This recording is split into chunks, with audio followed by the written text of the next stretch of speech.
Now, if we move from Mount Ararat to the pyramids of Egypt, and one of the things that kind of typifies all the stories about massive creations like the pyramids or Stonehenge or the similar pyramids in Central America and South America, a lot of the ancient Greek and Roman structures, is that they're made of these gigantic stones, and there's a great deal of debate as to how ancient man moved them, when even for us today, it would be a pretty tough task. For example, some of the stones that make up the Great Pyramid in Egypt weigh 80 tons. You think about 80 tons. He's almost talking about the weight of 80 cars, or 60 cars.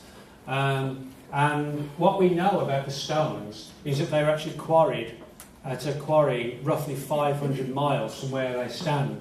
So not only were these multi-ton stones lifted together and perfectly placed together, they were hauled 500 miles across the desert, then lifted up into place, perfectly symmetrical, angled, and we're led to believe this was just done with rollers, ropes, manpower, ramps, and just pushing them along on tree trunks, And when you begin to look at the logistics of all this, and it working perfectly, the tree trunks never getting broken.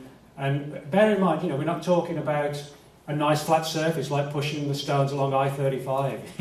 We're talking about the desert. If you imagine you went to, down by Galveston, and you try and push a 1-ton stone, a rock along the beach with a few rollers, good luck if you get 10 feet before it starts to, sink in the wet sand or whatever. And yet we're led to believe that they move them, not a few feet, but 500 miles. But what's interesting about the pyramids and Stonehenge, ancient Greece, Rome, South America, Central America, is that all of these cultures, in some cases not just separated by thousands of years, but thousands of miles as well, so the chances of them speaking to each other are minimal. They all have stories about the stones being magically lifted into the air. And when you read these stories, it really sounds like what today, in simplistic terms, we call anti-gravity or levitation. That's to say, not with sort of brute force manpower, but literally sort of raised into the sky without any sort of mechanical means. Now, on top of that, all these different cultures have stories about the stones. This sounds strange what I'm going to say now, but they talk about the stones being moved by music, which does sound odd. But I'll explain why it's not so odd when you get to the heart of it. One example in Stonehenge, in relation to Stonehenge, one of the stories is that the stones were moved magically by Merlin, the magician, who supposedly operated under King Arthur, etc., etc. But the story is that Merlin played this magical flute, which raised the stones into the air and allowed them to be just gently pushed along, kind of like a boat on the ocean or something like that, a little rowing boat, and that they just gently moved into place and they could push them, as if there was no weight to them at all. There's a similar story actually related to the pyramids themselves, a 10th century story, which talks about ancient texts that mention the existence of what are described quite intriguingly as these iron poles that were placed all around where the pyramids were going to be built.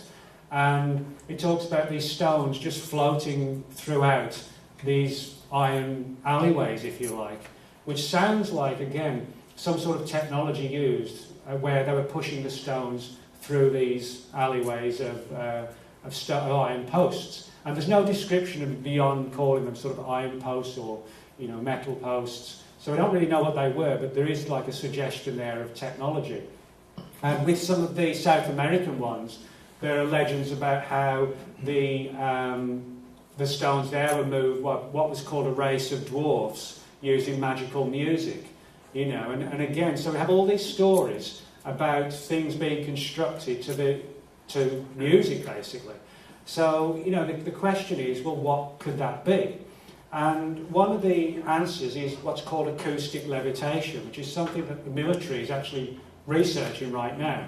Acoustic levitation, in simple terms, it's essentially where you have two opposing sound frequencies that when they're sort of put up against each other, it creates what's called a resonance zone. And it's within this resonance zone that the military's had some success in lifting small objects.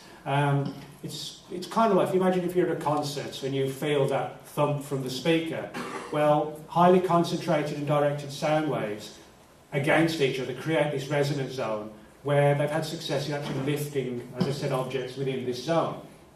Now, of course, that's sort of using sound or sound waves to move things without any sort of tangible force, like a crane or, or dragging something or whatever.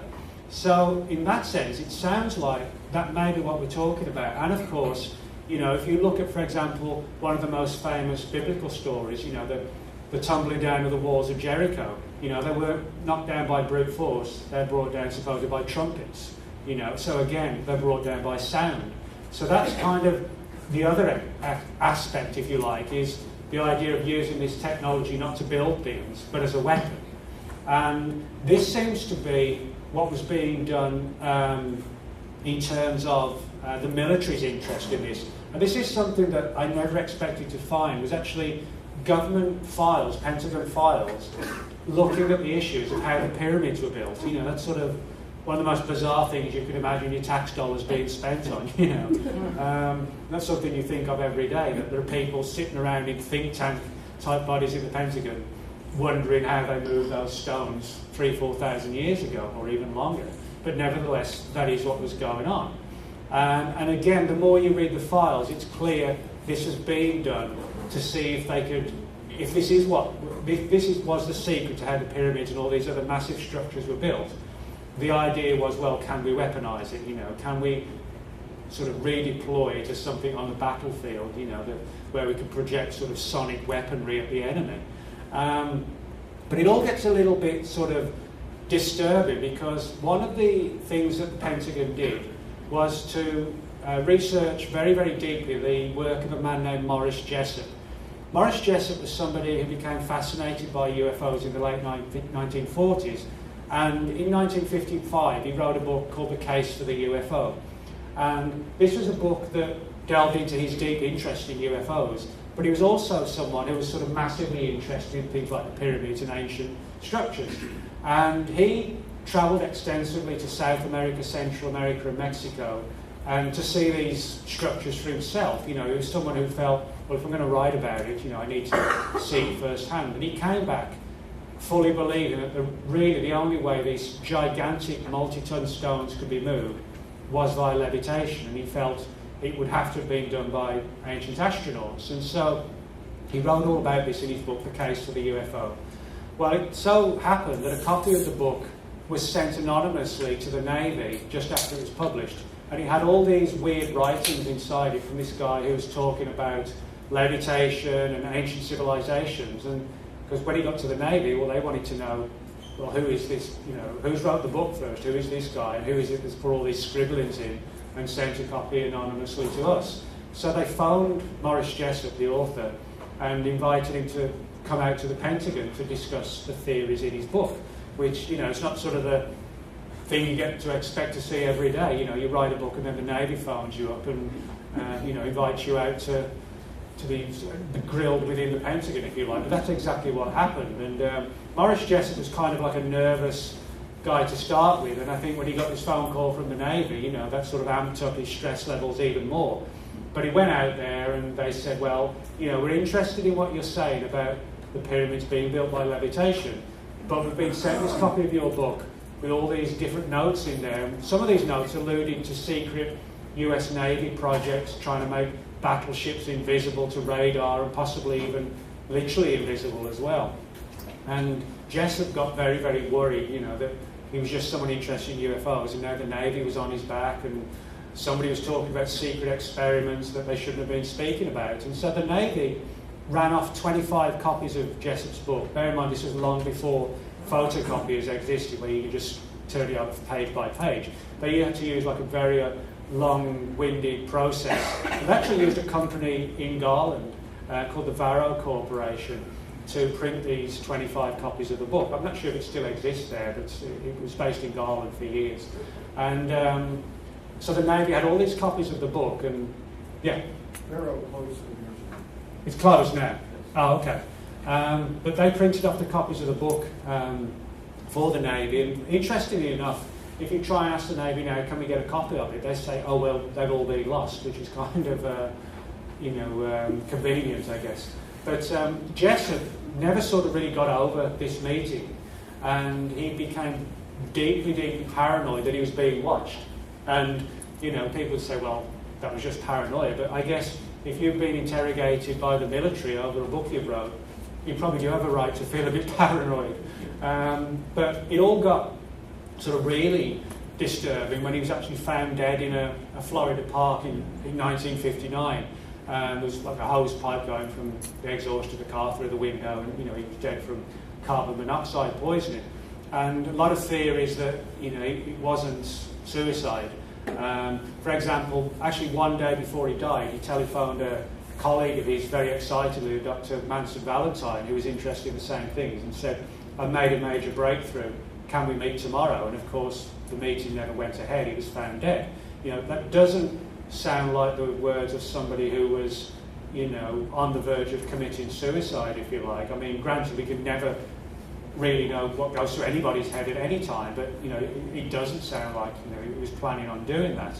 But nevertheless, the extensive files were put together on Jessup as they related to this whole theory. And again, using the Freedom of Information Act, what I found was that in 1956 and 57, right after when they interviewed Jessup, both the Army, the Navy and the Air Force were all looking into this issue of anti-gravity. And there was one famous article that appeared in an aircraft magazine, and it was titled, Here Come the Gravity Engines. And when you read that article, it's pretty clear that somebody on the inside in the military had leaked information to the magazine to get the story out. But when you read it retrospectively with what we know about the military interviewing Jessup about the pyramids, it seems a lot of their inspiration did actually come from his research.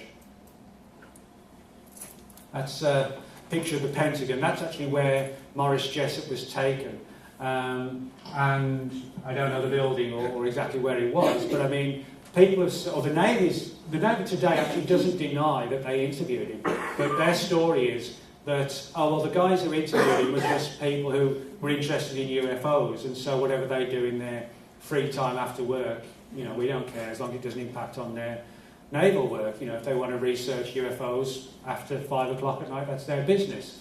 But when we've looked into it deeper, the Navy officially paid for Jessup's flight to DC, his hotel room, all his food, etc. for several days. That doesn't sound like the work of two guys who happen to work in the Navy but have an interest in UFOs, invited him out, for a couple of days for a genial chat over dinner or whatever. It sounds far more like this was official interest. And just as pure as a coincidence, as you can see there, it says the Barrow edition, Maurice Jessup, but a new edition of Jessup's book's actually just been published about 2 weeks ago. And the Allende at the top, the Allende is a man named Carlos Allende. He was this mysterious character that wrote all these notes in the book, and that's just been republished. It's like basically a facsimile of the original with all these annotations in, and that's the one that the Navy got hold of and grilled Jessup so closely about. So now you can actually read it. Even though we don't have the originals, they've just all vanished. We have got at least a photocopy that is now in the public domain.